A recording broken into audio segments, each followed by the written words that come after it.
Mesdames, Messieurs, bonjour, bienvenue dans ce journal. Un geste de solidarité à l'endroit des réfugiés dans le monde, c'est l'appel de la célébration de la Journée mondiale des réfugiés. Chaque jour, la violence contraint des milliers de familles à fuir le pays.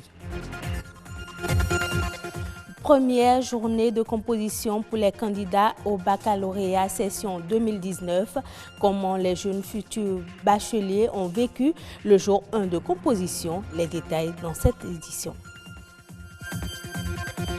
C'est une maladie qui se transmet par les piqûres de moustiques et affiche les mêmes symptômes qu'un paludisme avant l'arrivée de saignements souvent mortels. La dengue est une maladie virale qui sévit au Bénin.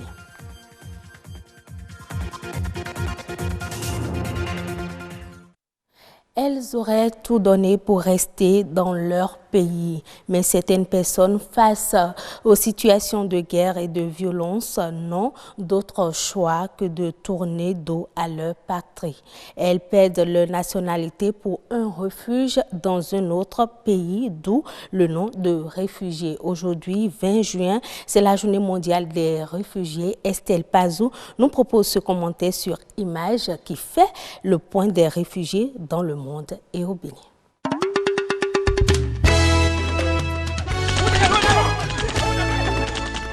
Les crépitements d'armes, les affrontements, les violences et les situations tumultueuses ont tout fait de pousser les populations à quitter leur pays.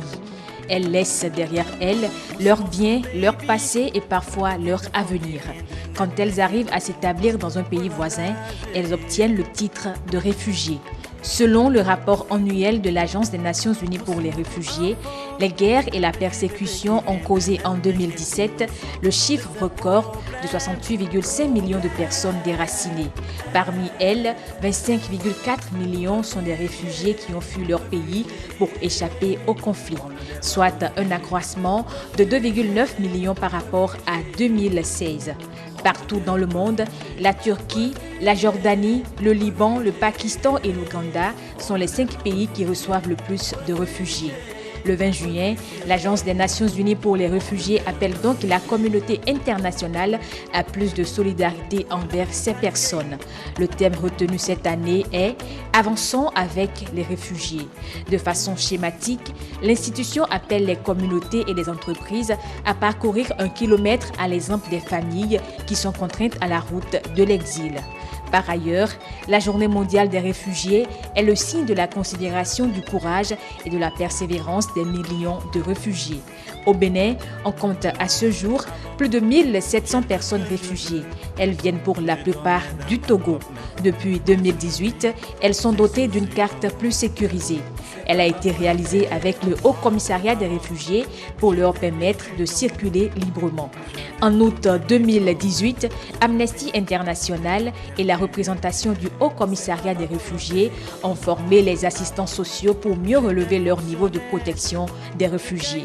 Et selon les autorités, le gouvernement béninois va continuer à veiller à la protection de ces personnes qui, malgré elles, sont contraintes à tout abandonner dans leur pays et leur pays.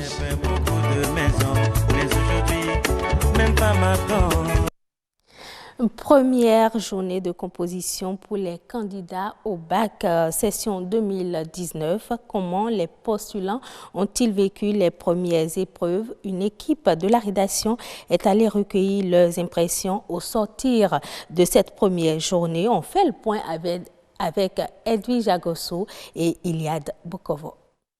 Clap de fin pour la première journée de la composition des épreuves du baccalauréat session de juin 2019. À l'instar des autres candidats des séries A1 et A2, ceux composant au CEG Bégamin viennent ainsi de boucler les épreuves de la SVT.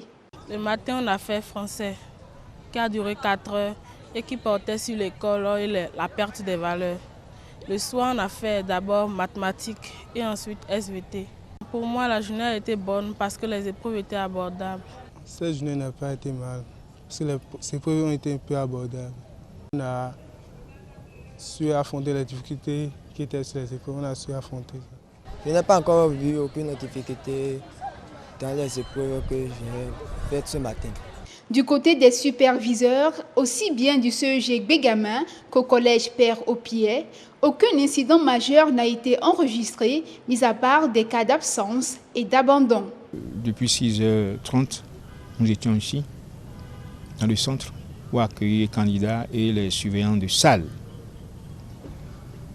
À 8h, la première épreuve a été lancée, celle de français. Le centre a 29 salles. 29 salles pour 871 candidats. À l'heure où nous vous parlons, sur les 871, on enregistre 15 absents et 2 abandons. Nous avons enregistré des absents. Sur les 430 inscrits, il y a 16 absents. Tout à l'heure, on vient de me dire, dans l'après-midi, qu'il y a un abandon. Donc, pour la première journée, c'est ce qu'on peut dire. Si dans l'ensemble, la première journée des compositions s'est déroulée aux yeux des candidats sans grande difficulté, leur regard se trouve désormais focalisé sur les épreuves de ce jeudi. C'était donc un reportage de Edwija Gosso et Liada Bokovo présenté par Rebecca Achinako. Les personnes âgées ont le droit de vivre dans la dignité, en sécurité et sans abus. Malheureusement, ce n'est pas le cas. Elles sont souvent objets de mépris et de torture de la part des jeunes. À ces traitements qu'elles ne méritent pas, les personnes âgées opposent qu'elles ne sont pas une charge, mais plutôt des personnes ressources et demandent un minimum d'attention. Elles l'ont exprimé à travers une marche du cœur. Simon Villon, Gloria Oni. Elles sont descendues dans les rues de Cotonou. Ces personnes âgées ont toutes entre 60 et 80 ans. Par cette marche, elles dénoncent la maltraitance de toutes sortes dont elles sont victimes. Les personnes âgées, les gens les considèrent comme des vieilles qui ne peuvent plus tenir, alors que nous pouvons encore tenir. Donc, nous faisons passer ce message pour expliquer aux gens que même étant personnes de 3e âge, nous pouvons encore tenir. Nous constituons une bibliothèque, ils devraient se rapprocher de nous et nous avons leur donné la conduite à tenir sur tous les plans. Vieux physiquement certes, mais plein d'expérience.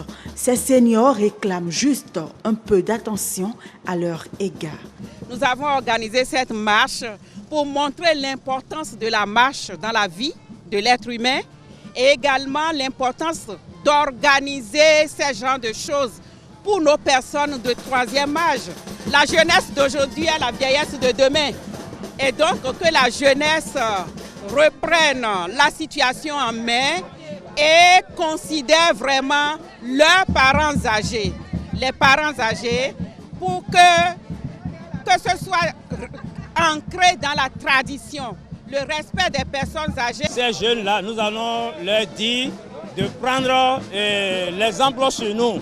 Nous constituons un modèle, étant même vieilles personnes de 3e âge. Même si le phénomène n'est pas trop criant au Bénin, il a des impacts sur les personnes du 3e âge. Selon les données de l'INSAE, d'ici 2050, il y aura plus de personnes âgées que d'enfants de moins de 15 ans. Il est donc souhaitable de penser à des actions pour l'élimination de la discrimination et les violences faites aux personnes âgées.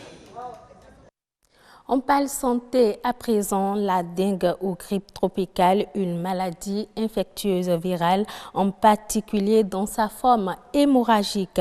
Elle est observée principalement chez les enfants et fait partie des maladies transmises à l'homme par les moustiques. Comment se manifeste-t-elle et comment la prévenir le mal? Le docteur Gilles Padonou nous en parle. Il est au micro de Judith Tossa et César Achali. La dengue, c'est une maladie, une fièvre hémorragique, c'est une arbovirose, c'est-à-dire une maladie transmise par un arthropode. C'est un virus qui est le responsable de la maladie. Et le moustique qui transmet le virus à l'homme, c'est Aïdes aegypti.